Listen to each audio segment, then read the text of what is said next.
expuestos. Hola, ¿cómo están? Buenas noches. Gracias a todos por estar acá y gracias también a los que están conectados por YouTube. Estamos en nuestro canal La Gaceta de Tucumán, que pueden suscribirse también, de paso los invito. Y bueno, gracias por estar también en estos mesones donde están en la redacción, que los vemos ahí también en la transmisión. Es donde todos los días estamos atajando fake news, básicamente. Y la charla que yo les voy a dar se llama Fake News, Periodismo y Democracia, y no es aleatorio el orden de esas palabras. Me parece que ante las fake news, las noticias falsas, las noticias manipuladas, noticias parcializadas y ese tipo de contenidos que generan desinformación, el periodismo tiene una responsabilidad absoluta para garantizar varios valores de la democracia. Y en eso creo que tenemos responsabilidad todos también. Bueno, ya no quiero spoilear mucho, pero ya vamos a seguir con eso. Yo voy a comenzar con una historia. Nos situamos en una película, El niño y la garza. Muchos quizás la hayan visto. Es una película de 2023, una película del estudio Ghibli, una película de animación que ganó el Globo de Oro, ganó el Oscar. Como cada producto de este estudio del maestro Miyazaki, sabemos que se genera mucha expectativa porque tiene muchos fans, porque son películas realmente preciosas, porque tienen un contenido muy especial, porque llevan mucho trabajo de animación. Bueno, cuando esta película salió, antes de que se estrene acá en Argentina, y ya lo había hecho en otras partes del mundo, comenzó a circular una noticia que partió de un medio de acá de Argentina, respecto de una joven colombiana que se llama Geraldine Fernández, como la única latinoamericana que había participado de la elaboración de esa película. Rápidamente su historia fue tomada por los medios colombianos, medios de tope de gama de Colombia, destacando el talento de esta joven, que ella relataba en su historia, en las entrevistas que daba, que había graficado una cantidad de fotogramas de la película realmente importante. De hecho, mencionaba que era toda la primera parte de la película, que es particularmente halagada por la crítica además, para entender que es súper impactante, que es muy, era muy linda. Era una gran historia, ¿no? Que a todos nos gustaría tener en nuestros medios, por supuesto. Ella inclusive había ido un poco más allá y había mencionado que había estudiado en Japón, que había tenido algunas reuniones con el estudio, que el propio maestro de la película, o sea, del hacedor de esta película, la llamaba la colombiana, y comenzó a dar charlas, de hecho, en universidades de Colombia. Como nosotros. Como nosotros. Estén atentos. Bueno, era una gran historia. La joven se volvió una celebridad en su país. Acá en Argentina fue noticia también. Dio clases, charlas.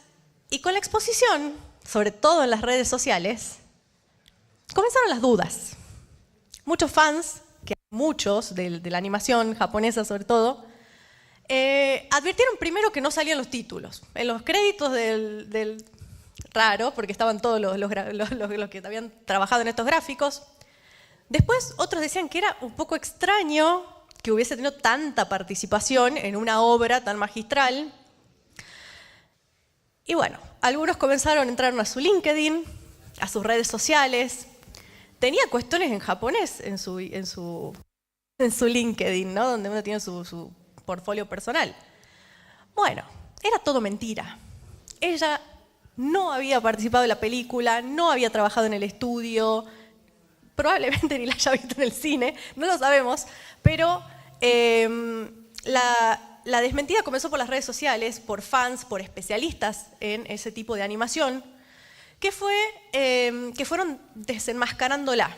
Tuvo que pedir disculpas, primero dijo que había exagerado probablemente su participación en la película, después envió a los medios colombianos que tuvieron que pedir disculpas y retractarse, que unos certificados de participación, de capacitaciones en Japón, no contó con que los iban a traducir y eran en realidad cursos de cerámica.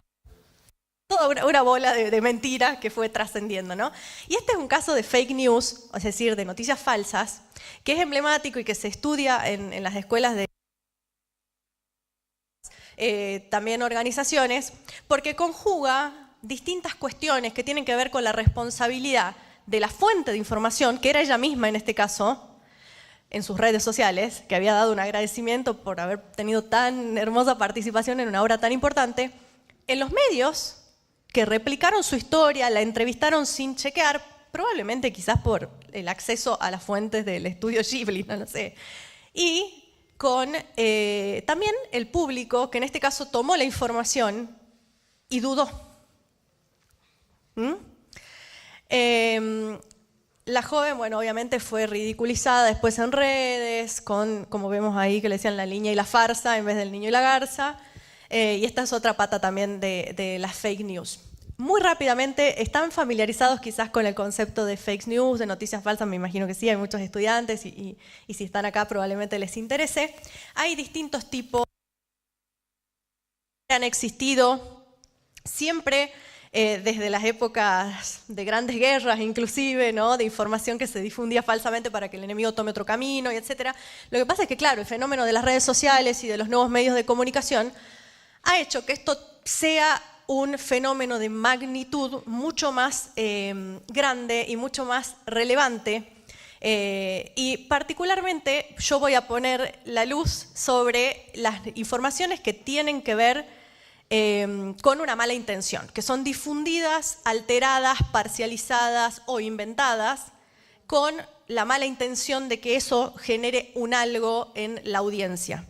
Porque bueno, es un poco lo que vemos a veces todos los días, más allá de que puede ser que trascienda alguna información que sea errónea porque alguien sin mala intención la replica o cree que es de esa manera, en general, por lo menos algunas que detectamos, tienen que ver con una intencionalidad generalmente política. Es lo que más casos hemos tenido, por lo menos en los últimos años, y sobre todo en años como este, que es un año electoral. Verán ustedes todo ese ruido seguramente también en sus redes, ¿no? Con el ámbito nacional, con el ámbito provincial, municipal en muchos casos también. Bueno, Matías mencionaba recién el tema de cuando se confirmó la noticia de que se iban a suspender las clases por el frío. Bueno, después de que eso trascendió, hubo alguien que alteró una resolución también oficial diciendo que también se suspendían el día después, inclusive tomando un decreto, ¿no? Un número de decreto. Por supuesto que nosotros chequeamos la información, el número de decreto estaba relacionado con un establecimiento escolar, pero nada tenía que ver con la suspensión de las clases. Digo, ¿no? Desde ese punto, pero bueno, alguien, qué sé yo, alguien que lo recibe en su teléfono, un padre o una madre que se dedica a otra cosa, probablemente no se le ocurra chequear el número de decreto, o no sabe dónde hacerlo. Y bueno, un poco vamos a ir a eso, ¿no? De esta información alterada, de alguna manera. En el mundo, más de la mitad de los encuestados por digital del Instituto Reuters, que es uno de los más prestigiosos y que la verdad que se toma con mucha seriedad por los medios para tomar decisiones también, que nos habla de lo que la audiencia está consumiendo. La mitad de los encuestados, el 58%, muestra inquietud por distinguir qué es verdadero y qué es falso al consumir una noticia. Es decir, estamos todos preocupados por decir, a ver, ¿qué estamos leyendo? ¿Es verdad? ¿No es verdad? A veces nos ha pasado inclusive a los periodistas de decir, che, esto será tan así, me voy a verlo en otro medio a ver si está tan así, o es algo recortado, o es algo falaz, o un error, porque también somos humanos, no todo tiene que ver con malas intenciones, a veces puede suceder que sea un error. Y ahí me parece que hay un componente de preguntarnos también, ¿por qué funcionan las noticias falsas? ¿Por qué son efectivas? Y hay muchos motivos que van desde lo psicológico hasta lo tecnológico. Voy a hacer un brevísimo repaso por ellos, porque realmente hay algunas cosas que me han sorprendido un montón. Y quienes se dedican en granjas de troles y con una planificación a generar este tipo de contenido para confundirnos, para manipular la opinión pública, para generar esa desinformación, van directo a las emociones. Sí, trabajan con nuestro cerebro. Todas, en general, están vinculadas con emociones fuertes. Fíjense que las noticias, las fakes, van cambiando. Yo les di un ejemplo de una película que probablemente genera indignación porque tiene muchos fans, porque es el momento y después pasó. Pero en momentos de política, de ebullición política, y ha pasado en muchos países con democracias quizás un poco más endebles que la nuestra, o en procesos con muchos más intereses en juego, digo, en las elecciones norteamericanas, por ejemplo, en que la manipulación y las fake news realmente han torcido el rumbo hasta de algunas elecciones. Es muy importante realmente lo que está pasando y apelan a esas emociones, digo, por el miedo, la indignación sobre todo, o la sorpresa. Esto hace que las noticias se viralicen más rápido, que esa información falsa sea acogida por la audiencia rápidamente y que la replique a sus redes y que a su vez otra persona la replique y es así como se viralizan, ¿no?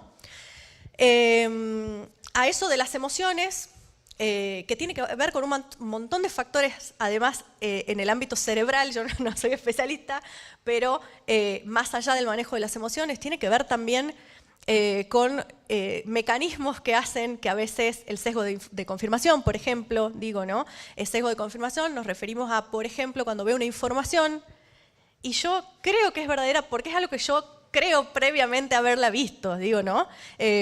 Por ejemplo, no lo sé, tal político robó tal cosa, quizás si yo tengo ese preconcepto de los políticos, tienda a creer que esa información es real, por más que no lo sea. Entonces lo comparto también. Hay como muchos factores que inciden en esto y hay uno fundamental, y yo por qué les nombraba recién el año electoral, porque también lo mencionaba Matías, en escenarios de polarización social, donde hay división, donde hay confrontación, como es el caso de Argentina siempre, básicamente, es mucho más factible que y somos más propensos a que estos fenómenos sean aún de mayor magnitud. Porque hay una confrontación, porque hay una pelea, porque queremos tener razón, porque queremos leer cosas que creemos las cosas que leemos, además, sin demasiados requerimientos, o sea, sin buscar demasiado o indagar demasiado en la veracidad de lo que vemos. En estos contextos políticos, los líderes de opinión, que a veces son los mismos que difunden fake news. Bueno, Donald Trump lo hemos visto en muchas oportunidades, miembros del oficialismo aquí y de la oposición, para no apuntar a nadie en particular, pero y a eso se suman las nuevas tecnologías, que es un poco todo lo que conforma este caldo que probablemente genere que sea un escenario muy propicio para que sigamos con esta problemática en ascenso. Las redes, como bien Mati lo explicaba mucho mejor y después Pablo va a ahondar mucho más seguramente hablando de inteligencia artificial, nos muestran contenidos que son muy compartidos por gente con las que nos conectamos y aunque sean falsos o verdaderos. Y ese es el punto también. Tenemos que saber que hay mucho que no está verificado en lo que vemos en las redes sociales. Y como José decía también, me preocupa mucho más, no solo en los más jóvenes, sino en todas las franjas de edad. Y perdón, mamá, te voy a usar de ejemplo, pero porque probablemente esté viendo. Ella se informa principalmente por Facebook. Y en Facebook la cantidad de medios fantasmas que hay con información deliberadamente falsa es increíble. Entonces a veces comentaba cosas de la mesa familiar que decía, mamá, ¿dónde leíste eso? Y dice, no, está en Facebook, o sea, no me vas a cuestionar. Digo, a ver, en este caso era una noticia sobre el título falso en aquel momento, presuntamente falso, de Cristina Fernández de Kirchner de abogada, ¿sí?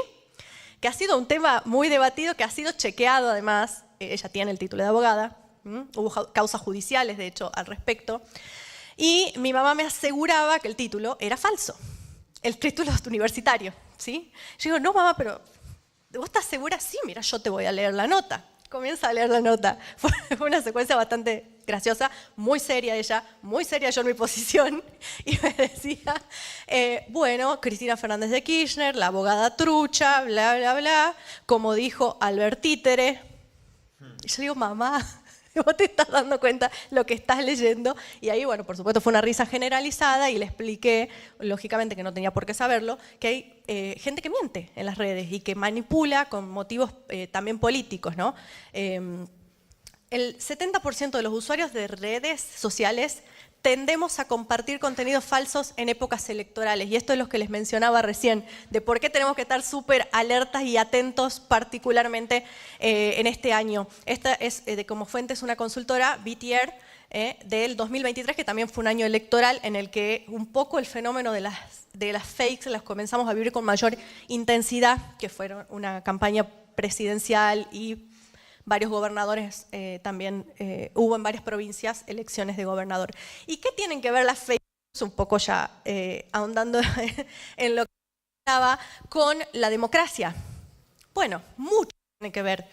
La información falsa condiciona el acceso al derecho a la información que tenemos los ciudadanos. Nosotros tenemos derecho a acceder a información segura, a información cierta, porque las informaciones falsas pueden inclusive desestabilizar procesos democráticos, ¿sí? Nos ha pasado una y mil veces en elecciones, en esta misma redacción, de que nos llegaban durante el día de la elección un montón de fotos. Están quemando urnas en tal lado, hay escándalo en tal escuela. No digo que no suceda, en Tucumán sucede un montón, pero en muchos casos íbamos inmediatamente a chequear la información. Con los saqueos, exactamente. Nosotros, sin saberlo y de manera mucho más artesanal desde el periodismo, cuando fueron los saqueos acá en Tucumán, sacamos 2 equipos a la calle el día después, porque nos llegaban mensajes en ese momento al WhatsApp de la redacción, hay saqueo en tal lado, en tal supermercado, están sacando la colchonería, no sé qué. Íbamos hasta el lugar, nuestro jefe nos derivaban la información, yo estaba en uno de esos autos, por eso lo vi al proceso desde adentro, y era mentira, no estaba sucediendo. No estaba sucediendo. Sí habían sucedido, por supuesto, no digo que no todo es falso. Y la gente nos decía, además, están encubriendo. Pero estoy acá y no pasa nada. Bueno, ahí está la credibilidad también del medio. Nosotros acá en La Gaceta trabajamos con mucha responsabilidad. A veces demoramos un poco en publicar cosas que en las redes están varias horas antes, pero nosotros checamos la información. Es una información segura. Bueno, perdón, en las fake news también aportan a las crisis de confianza en las instituciones. En general, la crisis en algunos aspectos pueden estar justificadas, ¿sí? Respecto a las juntas electorales, a los organismos encargados del control de las elecciones, porque no han sido infalibles tampoco. Pero este tipo de noticias, cuando se difunde de manera tan amplia, genera realmente que uno crea que no puede confiar en ningún tipo de institución, ¿sí? Y eso es grave en democracia. También se afecta la calidad del debate público. ¿Por qué? Bueno, hemos visto varias peleas entre políticos en donde se difunde a veces contenido íntimo, contenido privado, y ahí ya baja el nivel de debate, porque de pronto los ciudadanos estamos viendo cómo 2 personas se están peleando o sacando sus trapitos al sol y no debatiendo las cosas que nos interesan, ¿no? Digo, de pronto, ¿qué van a hacer por la provincia o qué van a hacer por el país? Elecciones en Tucumán, bueno, las fakes son un fenómeno en crecimiento, nosotros lo hemos venido observando, eso hace que estemos más preocupados también por chequear la información y porque ustedes también puedan distinguir y valorar la importancia del periodismo en los procesos democráticos y también, por supuesto, en el proceso de construcción y de verificación de las noticias. En general, circulan por campañas armadas que los usuarios replicamos. Las denuncias falsas, por ejemplo, el día de los actos de elecciones, se mezclan con las reales, generan mucho ruido y eso hace que todo se enturbie. ¿Cómo nos cuidamos? Un poco para ir terminando ya, no los quiero aburrir. Hay herramientas de información que podemos tomar desde el punto de vista personal y otras que están disponibles desde lo digital. Les advierto, o sea, esto es para usuarios, digo, los periodistas tenemos otras prácticas que ya les voy a comentar a continuación. Es importante cuando les llega una noticia y dudan, porque probablemente haya algo que les haga ruido si ustedes leen habitualmente información, si es algo muy rimbombante, busquen en otro medio, ¿sí? Si ustedes dudan de la fuente, usen fuentes seguras, no fuentes anónimas en las redes, ¿sí? Entren a ver cuántos seguidores tiene de pronto el usuario, si estamos hablando de redes sociales. Fíjense en los medios, si son medios habituales, medios conocidos, en general. Es menos posible que se publique una fake news en un medio en el que trabajan periodistas profesionales y en el que, no digo que no nos equivoquemos, nos equivocamos y mucho, pero hay un montón de otros filtros que nosotros usamos antes de publicar una información. Duden siempre, sean escépticos. Es lo mismo que tenemos que hacer los periodistas cuando nos llega una información. Lean más allá del título, porque a veces en las redes sociales tenemos como un título, una foto, y después el texto no dice nada que ver. Eso es importante también. Y hay recursos de fact-checking, o sea, de verificación de hechos, que son muy fáciles de usar en Google, por ejemplo, que gran parte creo que sabemos usarlo, y si no, es fácil de aprender. Hay una verificación de hechos, por ejemplo, que nosotros ponemos una noticia o una palabra, salen los medios que hablan de esa noticia y hay 3 puntitos al lado del link, del título, del medio, que ustedes aprietan y les dice qué medio es. Y si es un medio seguro, si es un medio... Cuando ustedes entran a La Gaceta, por ejemplo, dice La Gaceta es un diario centenario de la provincia de Tucumán que tiene estas redes, etcétera, etcétera, etcétera. Con la fotografía lo mismo. Cuando duden de una foto, la pueden buscar o cargarla en Google, ponen acerca de y les va a salir dónde fue publicada. Si ustedes ven que no ha sido publicado, que no está replicado en ningún medio serio, desconfíen, ¿sí? Y sobre todo no compartan, básicamente, para cortar esto de las... También hay sitios especializados en detección de productos generados por inteligencia artificial. Hemos visto un montón de veces, ¿no?, fotos del Papa Francisco con camperón y con cosas que no sucedían, de Donald Trump desmayado, de un montón de cosas que eran falsas, eran mentira, eran generadas por inteligencia artificial, que me parece que es un poco...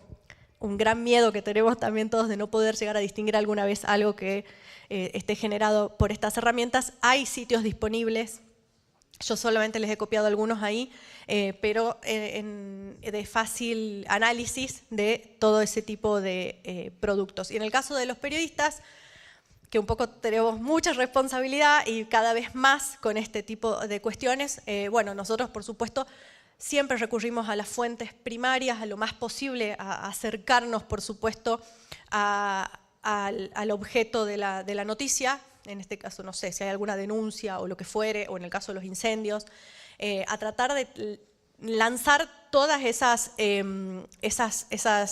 esos contactos, buscar también información en internet al respecto. Bueno, tenemos todas nuestras herramientas y así como ustedes también tenemos que dudar siempre, chequear siempre y publicar contenido que sea de calidad para poder aportar un poco al debate democrático. Creo que lo que plantearon Matías y vos